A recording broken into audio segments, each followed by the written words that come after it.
you all this evening. For those coming in, for you're all offer holders for mental health in children and young people and childhood and education. And with me, I'm not alone. I do have wonderful colleagues who will be shedding more light to your courses. And I've got Dr. Tracy Laverick, I've got Dr. Jeffrey Porter, and I've got Dr. Mary Porter. But before I start, permit me to read their biography, just a short bio about them. So we've got Dr. Jeffrey Porter, who is a senior lecturer with a background in further and higher education leadership and is a program leader of MA Childhood and Education. He delivers research models across postgraduate programs, and his areas of expertise include HE quality standards and the development and validation of new provision. He operates as a consultant to other institutions as well. Dr. Tracy Laverick is a senior lecturer and senior educational psychologist with a background in primary teaching. She's also taught on the MA Mental Health in Children and Young People since 2020 and has been the program leader since 2024. As an educational psychologist, she has worked delivering therapeutic services into primary and secondary schools, delivered training on departmental trauma, motivational interviewing, precision teaching, and so on, to staff, led teams to support families, and developed links to early help. And we've got Dr. Mary Porter, who is a senior lecturer coordinating the MA programs for the School of Childhood and Education. She lectures across undergraduate and postgraduate programs and is a tutor on the MA Childhood and Education. Mary's areas of teaching are early childhood, diversity, and oppression. Mary is an active published researcher and a member of the British Families in Lockdown Research Study. Thank you, please, I want to see your virtual claps for them. Welcome them. And without further ado, hand over the mic to any of you. Any of you can start by letting us know. Thank you. Thank you so much, Timmy. Thank you, Annie, for welcoming them. So Tracy, Mary, or Jeffrey, any of you can go first. I will hand over the mic to any of you to let us know what the students can expect from your courses and perhaps what the future career paths will be for them, opportunities at Leeds Trinity University as a whole. Thank you. Okay. Hi, everybody. I'm Marie Potter, and I will be talking to you about MA Childhood and Education, and Tracy will be talking to you about mental health, MA Mental Health. And all three of us will be here to answer your questions. Do you want to start, Tracy? I'm really happy for you to start. No, I'm fine if you want to go first, Marie, and then I'll come in after. And then you can follow on. Okie dokes. Can I just check if people can see my screen? Great. Yes, thank you. Good. Thank you very much, Evan. So I'm talking to you about the MA Childhood and Education. This is a programme which offers advanced knowledge and understanding about children, about their lives and their education. You not only explore children's experiences, but on this course, you will also explore the challenges that children face. And those are, as we all know, within an ever-changing world for children. And we do look at everything globally. I'll come to that a little bit later. So who is this MA for? Well, the Childhood and Education MA has a wide appeal, and it has attracted students from various backgrounds, both in the UK and from across the world. Some have progressed directly from undergraduate level degrees in education, childhood studies, teacher training, sociology, and criminology. Some come onto the MA from professional backgrounds in teaching, in early years schools, colleges and universities. And some people join the course because they have an interest in working with children. So we've also had people who run sports clubs and other kind of ballet. I think one year somebody was that was their background.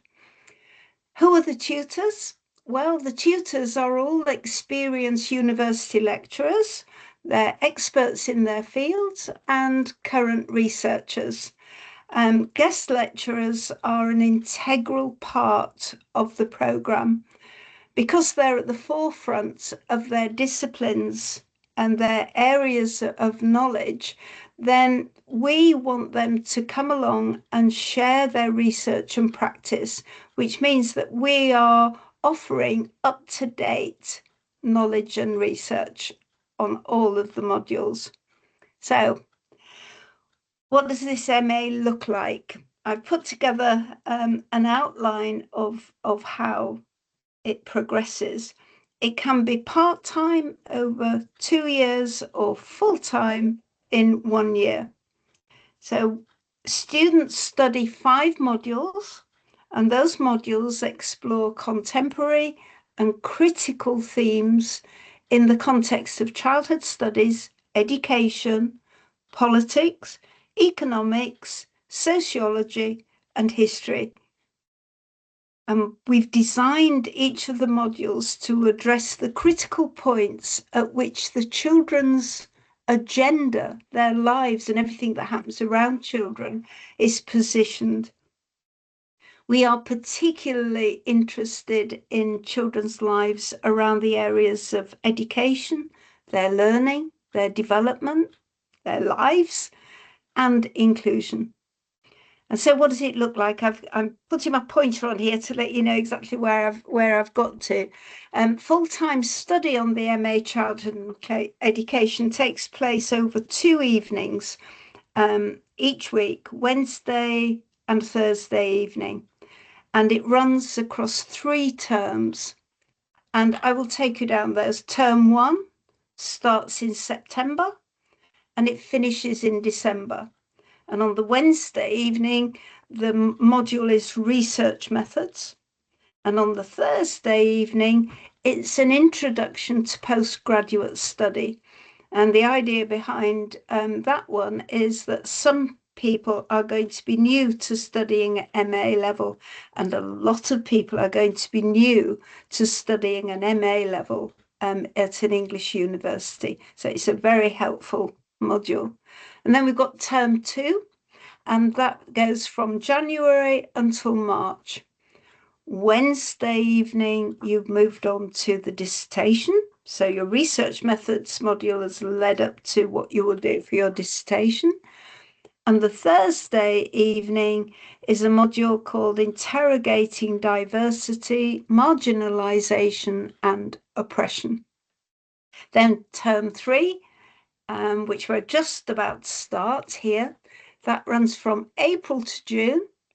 And on the Wednesday, it's dissertation, and students are working at this point very closely with their supervisors.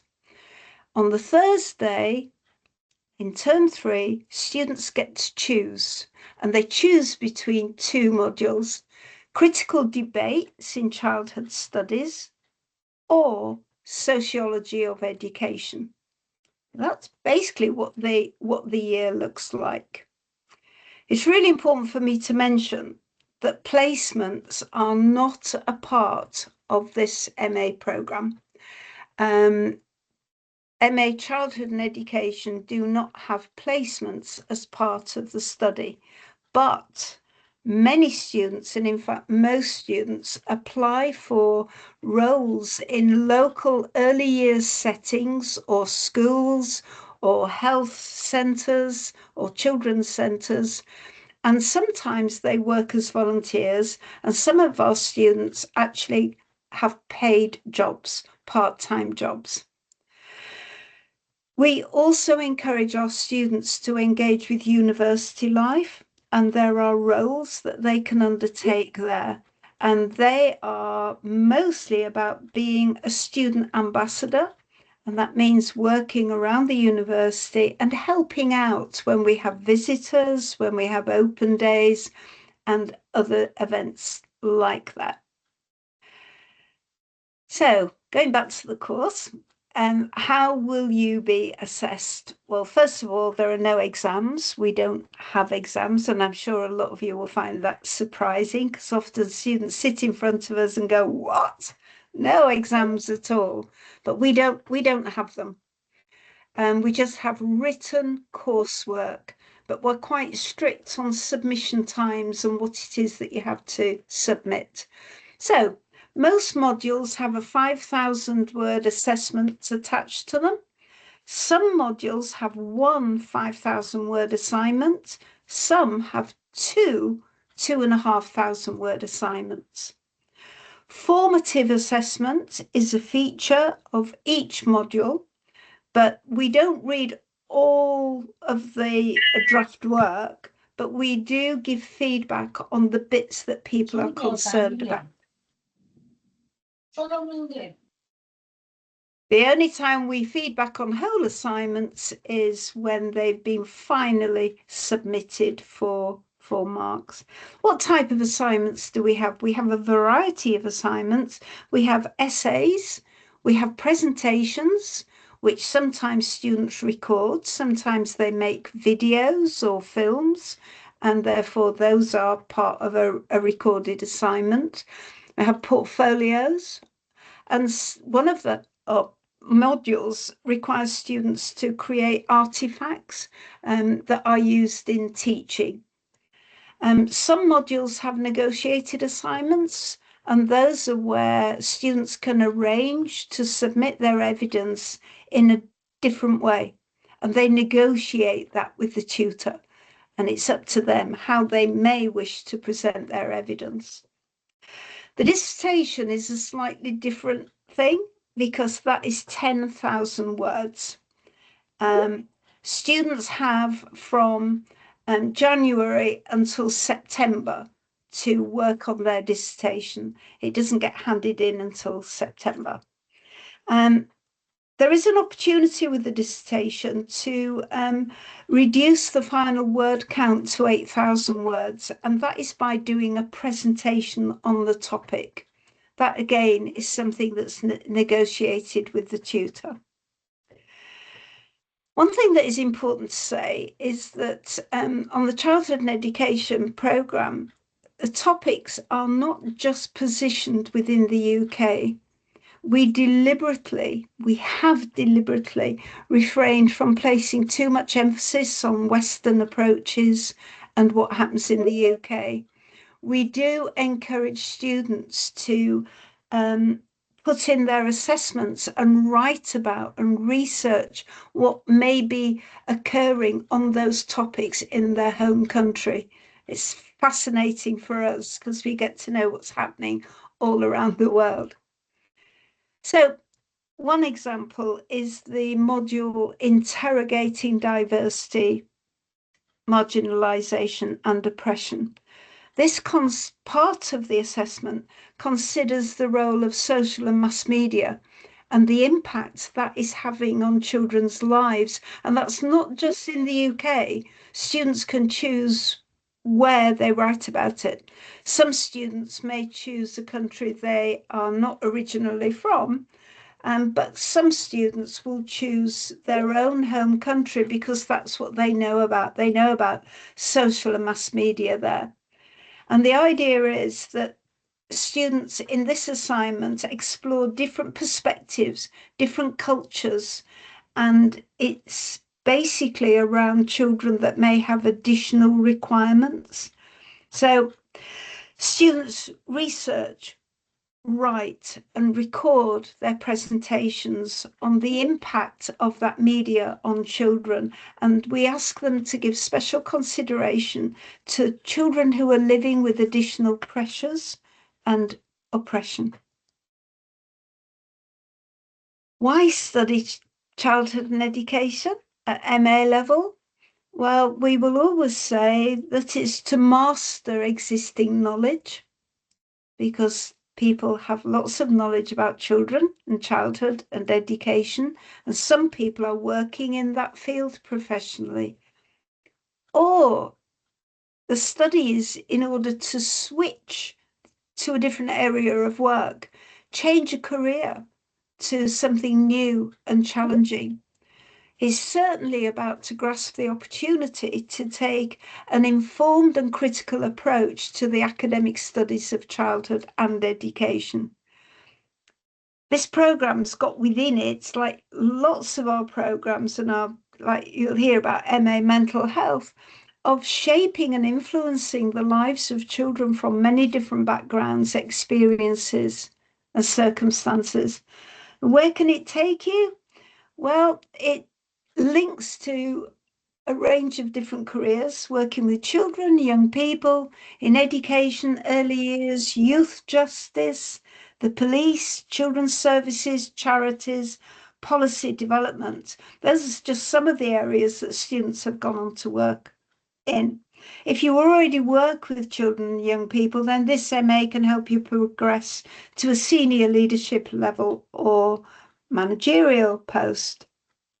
Some students have subsequently become lecturers in colleges and universities after graduation, or you may wish to continue studying and pursue a doctoral qualification. So thank you for listening. And I'd just like to finish by saying, on behalf of all our MAs, that a master's degree provides competitive advantages in the job market. It's a really good idea because people develop advanced skills. It can accelerate professional growth. And for lots of them, it can be a really useful stepping stone to a PhD. We look forward to hearing your questions, but I'm going to hand you over to Tracy at the moment. Thank you. Thank Thank you, you, Mary. Marie. Thank you so much. Over to you, Tracy. Okay, I'll just bring my presentation up for you. Can you see that okay? Yes. Thank you. Okay, so I'm going to tell you a little bit about the MA Mental Health in Children and Young People. I'm the programme lead, have been for a couple of years now. This is the rest of my team. We work together across. We also have some visiting lecturers that have expertise in their areas as well. Ed Noon does a lot of work around our research methods, and he supports our dissertation modules. And also our research methods module. And we have Jo, who has come out of teaching. So she was a head teacher previously, and she's working on her PhD as well at the moment. And also she has done special educational needs. She also does our mental health in context module as well. I'm going to go through in a little bit more detail the different modules that we have.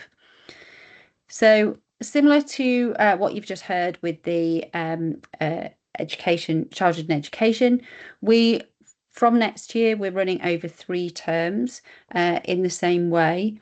Ours is an afternoon as opposed to an evening, but it's going to be Wednesday and Thursday afternoons. In term 1, we have our mental health in context. This is one of our core modules, and what we cover here is really thinking about what does mental health mean, because actually it is very contextualized, and around the world interpretations of mental health and what that means for children and young people, it can actually differ quite distinctly. So we cover that, and we really look at what the other impacts are on well-being, mental health and well-being for children and young people. We're also doing, and actually research methods and social emotional mental health, they run across terms 1 and terms 2 to give us lots of flexibility. So research methods with Ed, that's looking at all of the fundamental skills that you need in order to be able to move into your dissertation, which is called our supervised research project. And then social emotional mental health is looking at how children develop social emotional skills and how this leads to better mental health and well-being.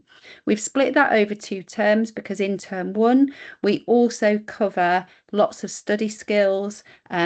We're really aware that we have a very diverse group population now that come onto the masters. We want to make sure that everyone has the skills that they need in order to be able to do the assignments, to look at the context that we have, to really embed themselves in and give everyone the greatest chance of success. In term 2, we have option module, which is you can choose to either focus on family interventions or individual interventions. Quite often for people that know what they want to do following this course, and I will talk about what some of the options are, they will be really clear that they want to focus on families or focus on individuals. Because the other option modules we have in term 3 also have that sort of, one is more family focused and one is more individual focused. For some people that have no idea what they want to do, then quite often they'll take sort of different modules, one that's family focused, one that's more individual focused. So in term 2, you choose which module you want to do, and you continue with research methods and social emotional mental health. And then in term 3, which is from April to June, you would do either a safeguarding module or a special educational needs module. Safeguarding is more family focused, special educational needs is more individualised. Both of these modules are actually very embedded within the UK context. And what we do is we share what is happening within the UK, but also then an evaluative process of actually, this is one country's interpretation of what happens in safeguarding and special needs. And we look at how that may differ, what different support there may be. We widen this up. We look at the UN Convention on the Rights of the Child, for example, and how this impacts both in safeguarding and in meeting children's special educational needs. Across both those modules, though, there is still we still focus on mental health. So that is the thread that goes through all of these, is how do we support children who are experiencing either mental health difficulties or mental health difficulties within their family. And then in term 3, we have the supervised research project, which I'll show you a little bit more about in just a second. So these are our assessments. So for social emotional mental health, we have a portfolio. Similar to in childhood and education, we have a whole range of different ways in which we assess. So the portfolio that we do for social emotional mental health is you actually produce a training package to be able to deliver, and a poster presentation. So they're quite sort of different ways of presenting your knowledge. For mental health in context, it's a video presentation and a formulation of sort of a case study and how you would identify what the needs are. Research methods, our assessment is a research proposal ready for your dissertation. And then in the family or individual interventions, we very much use case studies. Everything isn't in practice. We're all theory into practice. So what is the theory about mental health and how do we then meet those needs in practice? So that's why in these ones we use a lot of case studies. For special educational needs, that's another case study looking at 2 different types of special educational need. And in safeguarding and supervision, we actually have a panel presentation, so a group presentation where the students work together all the way through, and then there is an essay. It's actually the only essay that we have on the course that's a specific essay. And then finally, you do a supervised research project, which is the equivalent to the dissertation, but in our case, you produce a journal article of around 8,000 words. So this is some of the places that the course has taken people that have been on. The Anna Freud Centre is an international centre for mental health in children and young people. We've had people go to work there. Working in child and adolescent mental health, there's a range of roles that we have had students go on to from this course, mainly as mental health practitioners.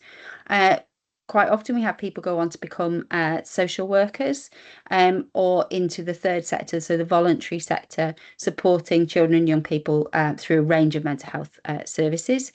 We have people that work in schools that become the mental health lead within their schools. We've even had a counsellor, a local authority counsellor, who has then used her MA to support young people in her district that she was working in. We have people also go on to study for PhDs.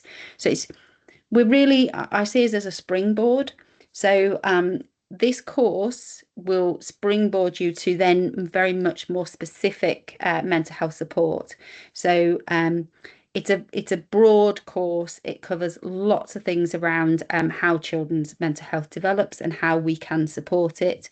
People quite often then go on to very specific training, whether that's in specific therapies or for a very specific role. So it's usually a springboard to further more specialised training.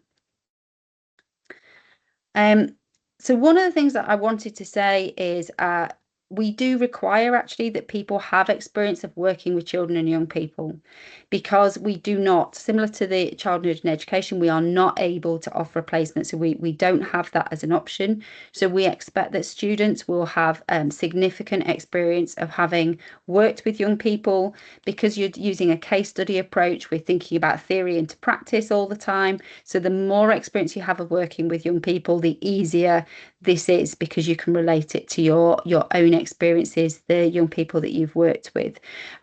Or if we expect people to come with that. We also encourage them, if they're able, to get voluntary posts, for example, working with people, but we don't actually offer that on the course.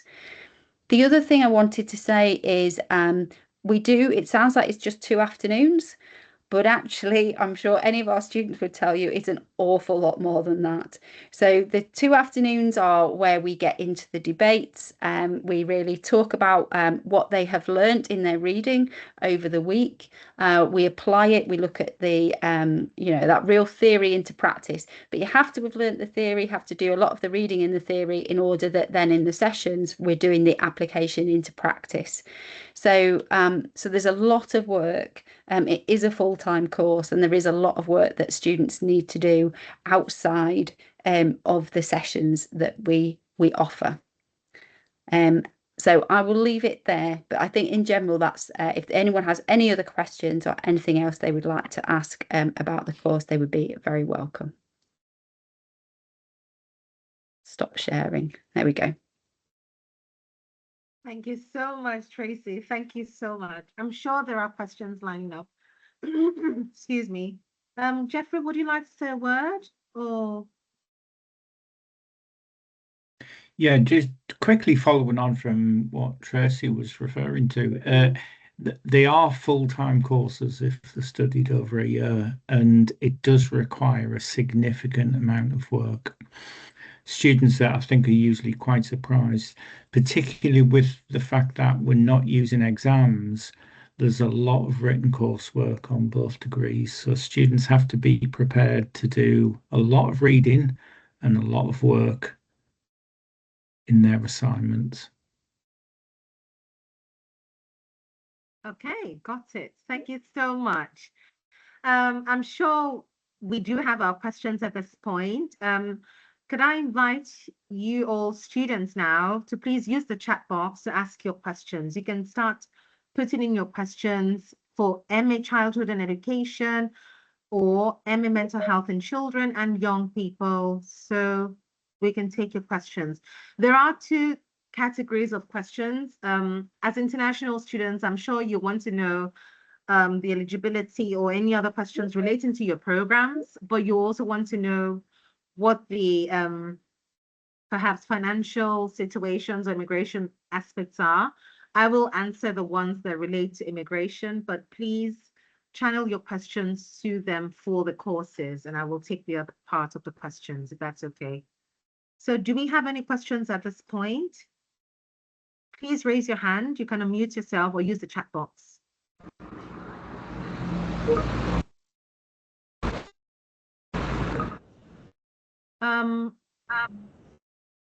Uhunoma, do you want to say something? Oh, no, sorry. No, not yet. Okay, thank you. So, I think there's a question. There's a question here about mentorship available during the study program. I think that can be answered by saying students are closely mentored because they each have a personal tutor, and the personal tutor will be supporting them through their program and their study. We also have a lot of support throughout the university in terms of student support services, professional services. There is a very warm nest around the students where if they have any problems or issues or they want to find anything out, there is somebody there to support them. I hope that answers what you were asking. And I think the next question, Tracy, is for you. Yeah, it is. And so, no, you're not qualified as a social worker following completing the mental health masters. What we do find though is we have a lot of students that manage to get places that are paid to go on to be sort of apprentice social workers, because of what they get from the master's course means that they are in a position to go in at that next level and sort of train on the job. So no, it doesn't qualify you to be a social worker, but it does puts you in the best position really to be able to go for those very competitive places. Thank you, Tracy. So we've got Laurentia's hand up. Please go ahead and unmute yourself. Laurentia. Okay, so while we wait for her, we've got another one. Can I work as a teacher in a school with an MA in childhood and education?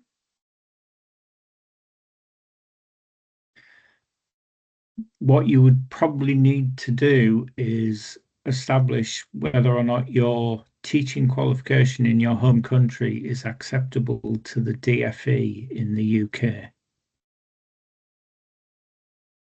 So I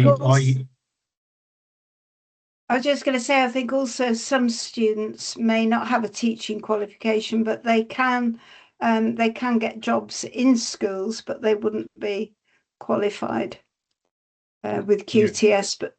But as Jeff said, there is I'll leave you to talk more about that actually, Jeff, about the qualification. Yes, so in terms of working as a teacher in a school, you would need to be able to demonstrate that you're qualified either in your home country or in the UK. Now, there is a mechanism for establishing an equivalency qualification. If you're a qualified teacher in your home country, it may be possible to get QTS status through the Department for Education, which could enable you to work as a teacher in the UK. But that's based on the fact that you would already be an existing qualified teacher in your home country with experience. Does that answer the question? I think it does. Thank you. Thank you so much, Jeffrey. So we've got another question. I think this is mine now. So if a student doesn't meet with the first installment after 8 weeks of resuming studies, is there a grace period? So Akachi, you will need to send an email. So this is on individual basis. Normally, you've got 8 weeks to pay your first installment, after enrolling. So it's not permitted, because I have to be careful of what I say here. So it's not permitted. You've got 8 weeks to make that payment. What you can do is to let us know here in the regional office if you've got any issues at all, but it's expected you pay within 8 weeks of resuming your studies. Okay. We've got, please, Tia says, please, is my registered nursing degree qualified for this course? Which of the courses, Tia? Is it MA Childhood and Education or MA Mental Health?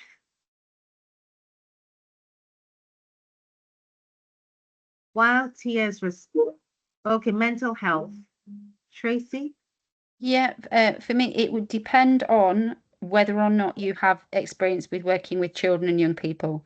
So it's not just the degree, it's much more on the experiences that you have which could be in practice. So actually, you know, if you're working pediatrics, for example, then absolutely that would be great for the course.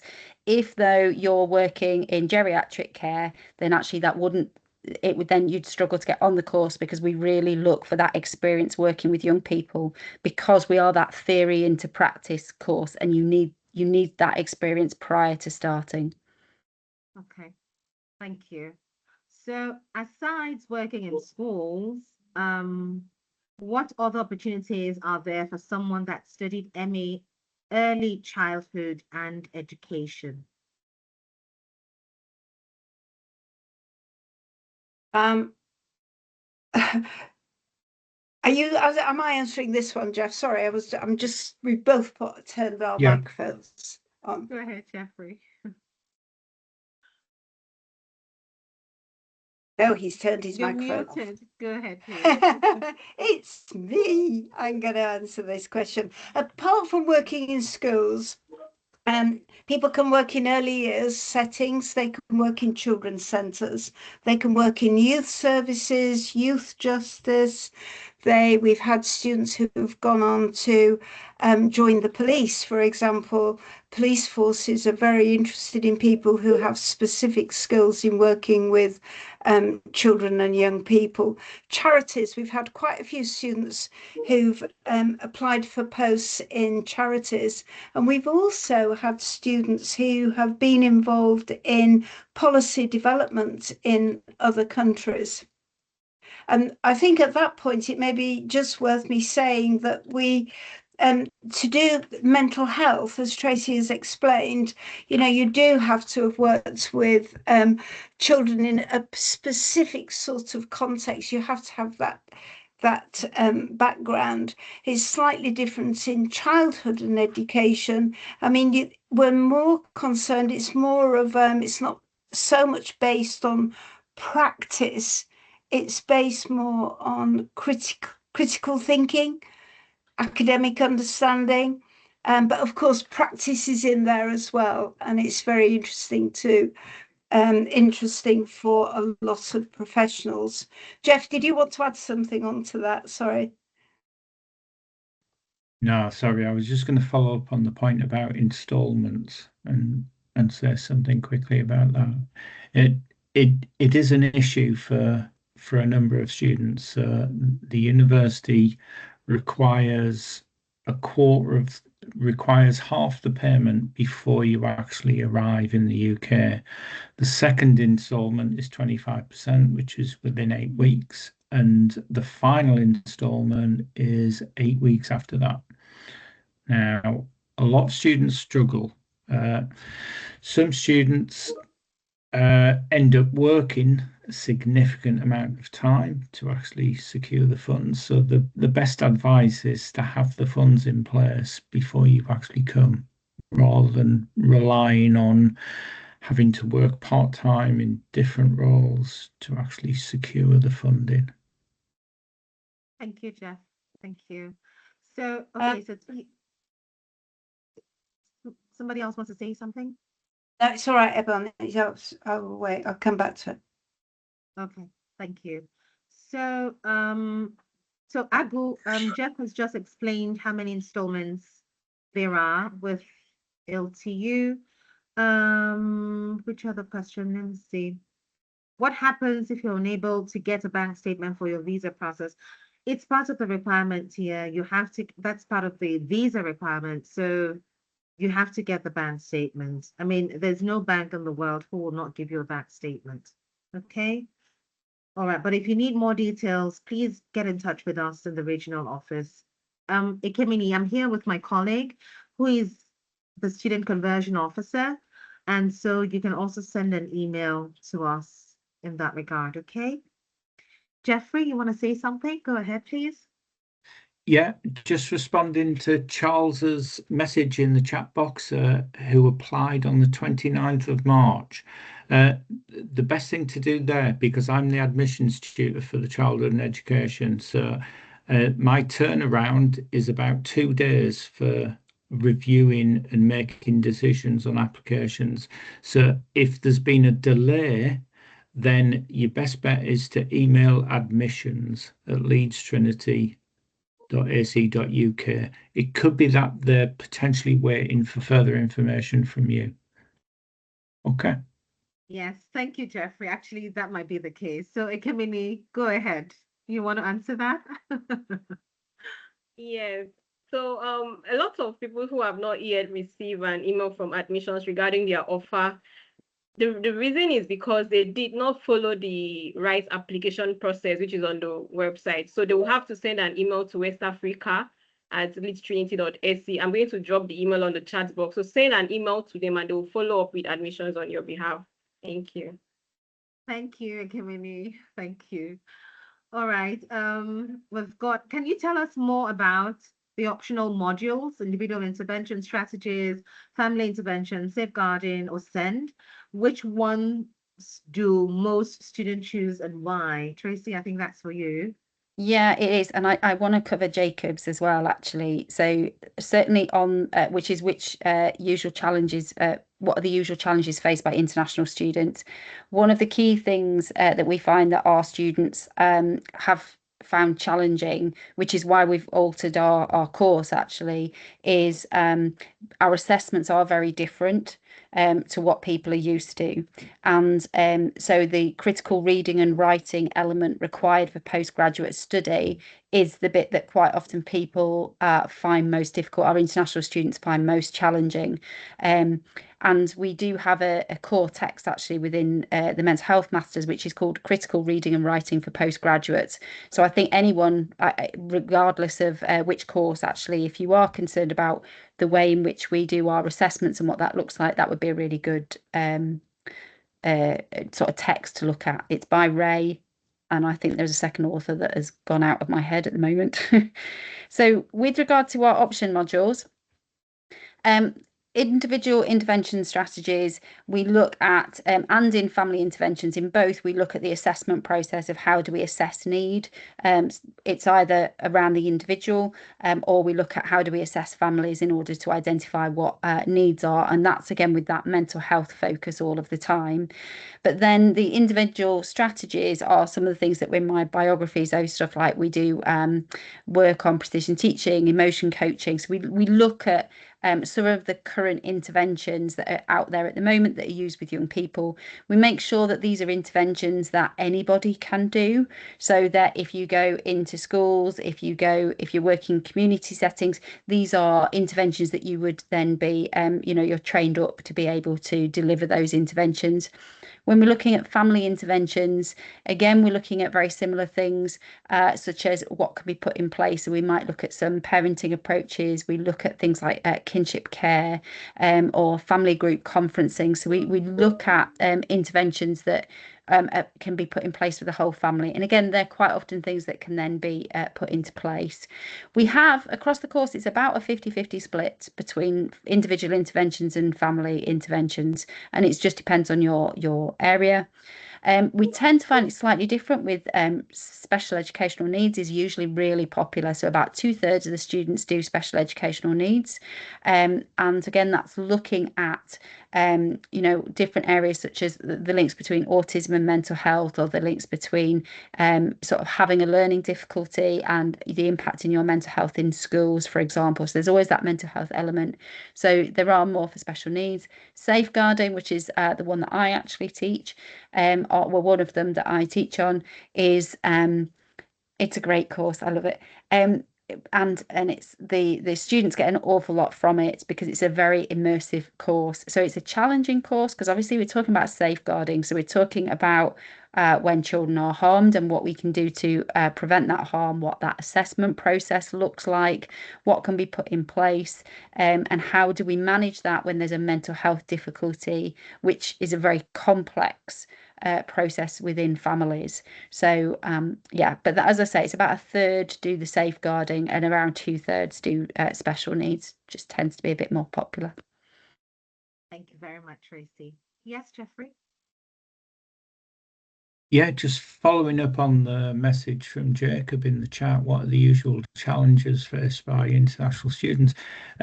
One challenge that students can face is commuting to campus because all of our provision is based on campus. So you need to be close enough to Horsforth, Leeds to make that manageable. Some students end up taking accommodation which is outside Leeds, which can be difficult and problematic. Certainly one thing a lot of students always say to us is that it's very cold in England. And so pack a warm jumper because you'll probably need it. It's about 12 degrees at the minute. So the weather's not great and it rains a lot. Nice. Thank you, Jeffrey. So, thank you. But it's also lovely in England. It is. And could I just answer a question that's here? It's about studying the MA Childhood and Education. Do I get practical placement to link theory with practice? And that was on the PowerPoint, so I presume that you missed the PowerPoint, but I will repeat the facts that placements are not part of the MA Childhood and Education, but many students do apply for roles in local schools, local early years settings. They work as volunteers, and sometimes they get paid roles. We've got one student at the moment who is working just at the school down the road. And she started there last year. They've asked her to carry on working there, and she is in a paid job working with children. And so this is possible. So you can work as volunteers or get a job, but we do not have placements as part of the programme. Thank you, Marie. Okay, so Tia, I think I missed your question of admission deposit. Even when it's made, yes, we still need to follow the process of the payments and installment and the bank statements. Did I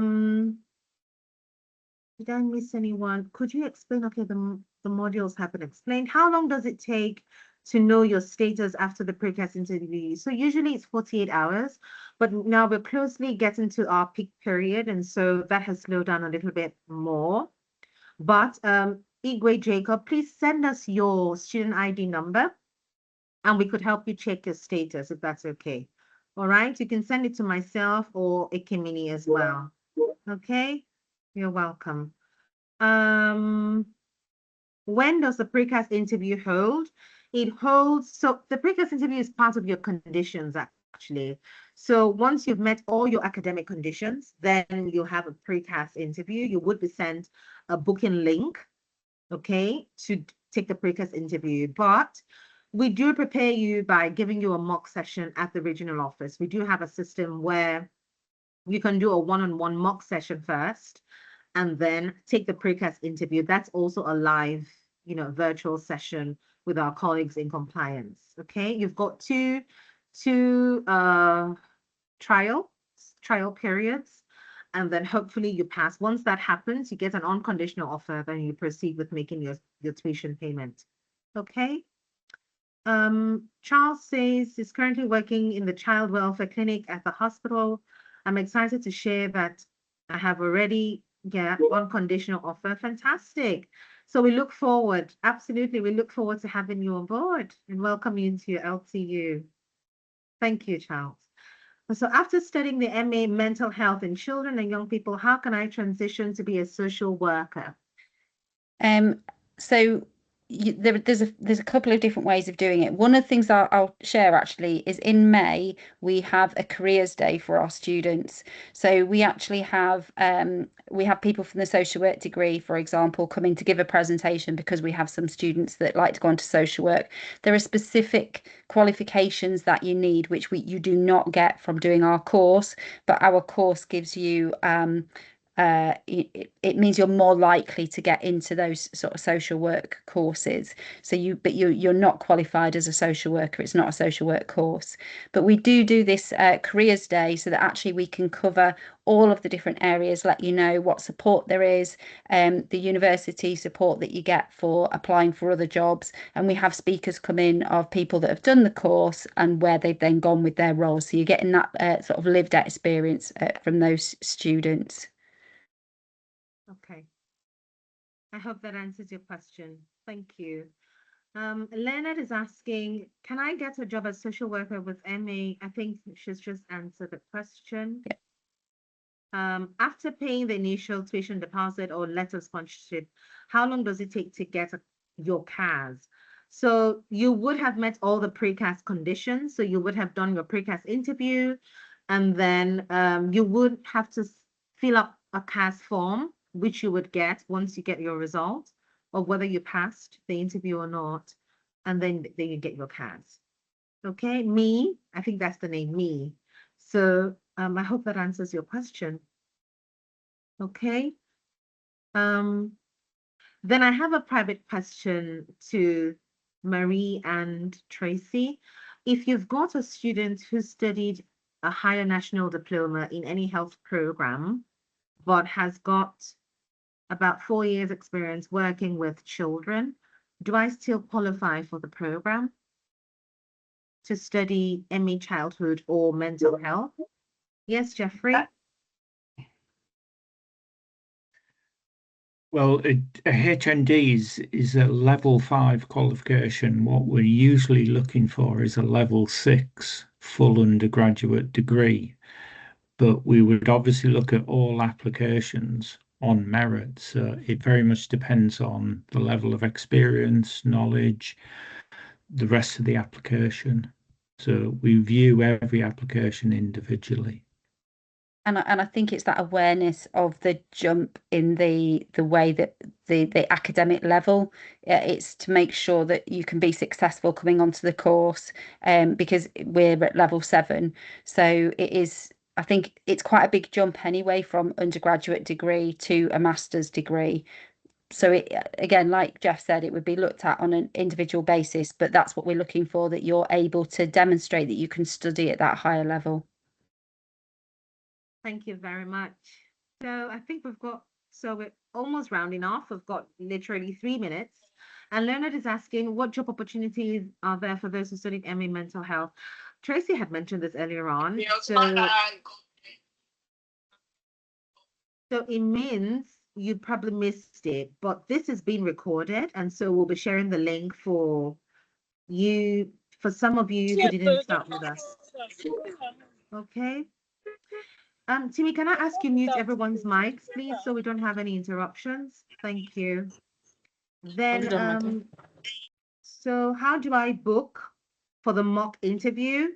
You will have to send an email to Ikimini at Leeds Trinity. Please send an email to her. We have shared our email addresses, and we'll take it from there. Okay? I hope that helps. So Linda says, I've received my own conditional offer for MA mental health and waiting for my date for the pre-CAS interview. How long will that take? Not long now, Linda, not long, but you will get it, okay? We are aware, which is why we invited you here, all right?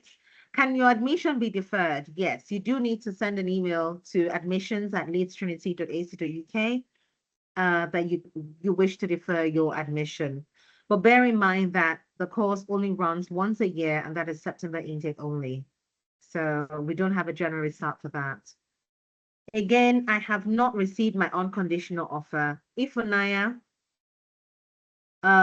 it depends on the status of your application, but we do have your details. We can check. Otherwise, just send us a WhatsApp or an email, with your student ID, and then we can check what status you're on. Okay?